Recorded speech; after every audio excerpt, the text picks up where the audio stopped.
Assalamualaikum warahmatullahi wabarakatuh. Kembali lagi bersama Sublahan Radio. Untuk menambah semangat, jangan lupa di like dan subscribe serta tekan tombol lonceng biar tidak ketinggalan cerita horor di channel ini. Langsung saja ke ceritanya. Saat itu aku baru saja datang dari Jawa. 20 tahun yang lalu. Lebih tepatnya 2 minggu setelah berada di Kalimantan, suami mendapat panggilan kerja di sebuah kontraktor perusahaan hak pengelolaan hutan. Sesuai nama jenis usaha perusahaan tempat suami bekerja, kami pun harus tinggal di hutan. Di sebuah base camp yang terletak jauh dari pemukiman penduduk dan tentu saja lebih dekat dengan kawasan hutan. Di rumah berbentuk 4 persegi panjang dengan 8 kamar dan 1 dapurlah kami tinggal. Selain rumah induk yang kami tempati bersama beberapa karyawan dengan berstatus menikah, ada lagi 1 rumah dengan bentuk yang hampir serupa khusus untuk karyawan lajang. Kedua rumah panjang berdinding kayu itu dipisahkan semak berumput liar dan beberapa tumpukan kayu log. Tak ada fasilitas listrik PLN. Penerangan hanya kami dapatkan dari genset yang dioperasikan mulai dari jam 6 sore hingga subuh. Ketika rembang petang menyapa, gulita pun seketika terasa. Apalagi saat sang surya benar-benar telah bersembunyi di peraduannya. Sangat pekat, begitulah. Kecuali titik tertentu yang mendapatkan secercah cahaya dari sebuah benda yang disebut bola lampu. Usai maghrib, biasanya para karyawan duduk-duduk di teras, bercerita tentang kisah-kisah dan pengalaman mereka di masa lalu. Bercerita mulai dari masalah hantu, mitos, pengalaman sedih dan menyenangkan hidup di base camp sebelumnya hingga ilmu-ilmu hitam yang dimiliki warga yang bermukim di pedalaman. Sebagai pendengar, aku merasa antara percaya dan tidak. Bagaimana bisa aku membayangkannya saat mereka mengatakan, jika kalian melihat buaya yang ruas jari kakinya berjumlah 5, berarti itu buaya jadi-jadian. Jangan dibunuh, baru melihatnya saja, mungkin aku sudah berlari tunggang langgang gemetaran. Selain itu ada lagi, buat para wanita harus menjaga jarak dari kakek J, karena beliau punya ilmu pelet super duper dahsyat. Mantan istrinya ada lebih dari 30 orang, kata mereka. Dalam hati, meskipun merasa takut kadang aku juga sedikit geli. Yang mereka katakan sebagai kakek J itu tampangnya jauh sekali dari seorang playboy. Mungkin karena telah berumur atau entahlah. Playboy dalam benakku itu serupa George Clooney, Pierce Brosnan, Amir Khan, Andy Lau, Jet Li, atau Lee Min Ho untuk zaman sekarang. Sedangkan kakek J, Hufet, hingga suatu malam, malam itu kami kedatangan seorang tamu dari kota. Karena itu, tak seperti biasanya, kami pun membuat api unggun di atas semak yang memisahkan 2 rumah base camp yang kami tempati. Selain menikmati daging payau yang kami perolehan dari penduduk transmigrasi terdekat, kami juga membakar jagung. Selain jauh dari kota dan segala sesuatu yang serba minim, apa penduduk di sekitar sini ada yang aneh, Mas? Mas Joko tamu kami membuka percakapan. Kalau bagi saya, sih, tidak, jawab Mas Zain. Kalau saya, iya, sahutku. Mas Joko sepertinya sedikit terkejut mendengar ucapanku. Apa itu, Mbak?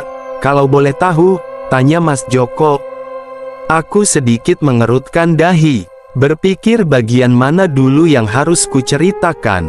Apa Mas Joko percaya, setan itu ada? Iya, kan? Allah menciptakan jin dan manusia. Mereka dari golongan jin. Sejenis itulah yang sering diceritakan mereka. Entah itu fiksi atau benar-benar nyata. Sampai sekarang saya masih menganggap itu cerita tak nyata. Wah, istrinya Mas Zain ini otak kirinya kemungkinan lebih dominan. Enggak juga Mas, dia penakut kok. Mana berani tidur sendiri, potong Mas Zain. Oh, begitu. Mas Joko manggut-manggut sambil menikmati jagung bakar di tangannya. Malam terus merangkak. Karena cuaca sedang cerah, kami memutuskan menikmati malam hingga kantuk menjemput.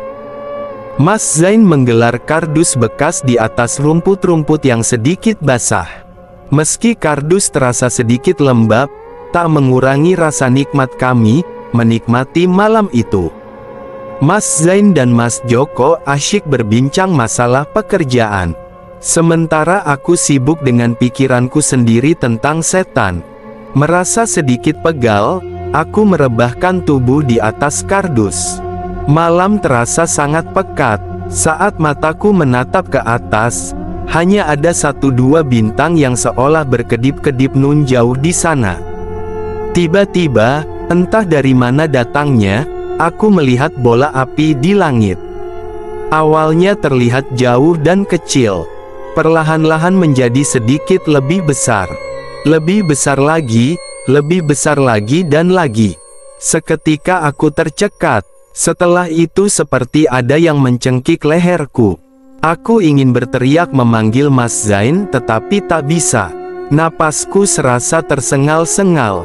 Aku ingin mengucapkan istighfar, seperti ada yang mengganjal di tenggorokan.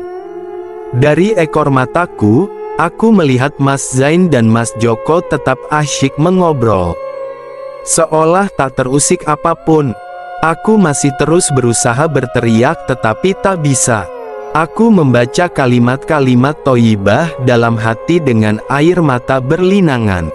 Setelah itu, perlahan-lahan tetapi pasti bola api yang besar itu terlihat menjauh. Kemudian semakin menjauh dan menjauh. Setelah itu seperti terbang melesat ke arah belakang base camp. Tak ada seorang pun yang tinggal di tempat itu. Selain hutan lebat juga rawa-rawa. Apalagi sebelum menuju ke sana harus menyeberangi sungai. Sungai pasang surut yang arusnya cukup deras. Mungkin karena melihat tanganku menggapai-gapai miri orang yang sedang akan tenggelam di sungai, Mas Zain berlari ke arahku. Astagfirullahalazim, teriak Mas Zain lalu menarik tubuhku kemudian mendekapnya. Kenapa, Ma? Kenapa? Aku belum bisa menjawab. Air mataku berlinangan semakin deras. Entah bacaan apa yang ia baca. Mas Zain meniup ubun-ubunku. Mulutnya terus komat kamit membaca sesuatu. Setelah itu memberiku air putih yang kebetulan memang kami siapkan sebagai air minum di dekat api unggun. Kalau begitu, mbahnya dibawa masuk aja, Mas, seru Mas Joko. Mas Zain langsung mengangkat tubuhku. Setelah itu membawaku ke kamar. Beruntung tak banyak karyawan lain yang melihat, sehingga tak menimbulkan kehebohan malam itu. Sampai di dalam kamar aku masih merasa ketakutan. Yang kupikirkan hanyalah bagaimana caranya meninggalkan base camp di pedalaman Berau itu secepat mungkin dan segera kembali ke Tarakan. Padahal itu bukan pilihan yang menyenangkan. Artinya aku harus rela long distance relationship dengan suami. Menjelang subuh terdengar rintik-rintik hujan. Jika semakin deras, berarti Mas Zain dan semua karyawan akan stay di base camp. Itu karena jalan menuju ke lokasi penebangan pohon tak dapat dilalui kendaraan. Sangat licin. Ma, apa tadi malam Mama melihat sesuatu? Tanya Mas Zain usai kami salat subuh. Aku hanya mengangguk. Lidahku masih terasa keluh untuk mengeluarkan suara. Lihat apa? Bola api di atas. Dengan suara berat aku menjawab. Gak apa-apa, itu biasa. Maksudnya, lagi aku berkata dengan suara yang masih berat. Saya nggak tahu persis apa nama makhluk itu di sini. Orang sini hanya menyebutnya hantu bola api. Jika kebetulan melihatnya jangan dipandangi. Jika Mama lakukan itu, dia akan semakin membesar. Petik 2 titik. Jadi, tanyaku, lirih, diamkan saja atau pura-pura nggak lihat? Baca kalimat thoibah atau surah-surah pendek yang mama bisa. Dia akan menjauh dengan sendirinya. Apa dia bisa membunuh? Setahu saya tidak. Maksudnya belum pernah mendengar kasusnya. Selain di hutan, di laut juga ada makhluk seperti itu. Kadang-kadang suka menyesatkan nelayan. Makanya begitu bertemu makhluk ini, nelayan biasanya membatalkan melaut. Kasihan nelayannya. Iya, tapi apa boleh buat? Anggap saja memang harus beristirahat dulu di rumah. Aku mengangguk, membenarkan perkataan Mas Zain. Setelah mendapat penjelasan itu, rasanya lega. Walaupun demikian tak serta-merta mengurangi rasa takutku. Meskipun demikian, akhirnya aku tetap mampu bertahan hidup di tengah hutan bersama suami dan kawan-kawan selama 6 bulan. Setelah itu, Mas Zain mendapatkan pekerjaan lain di kota.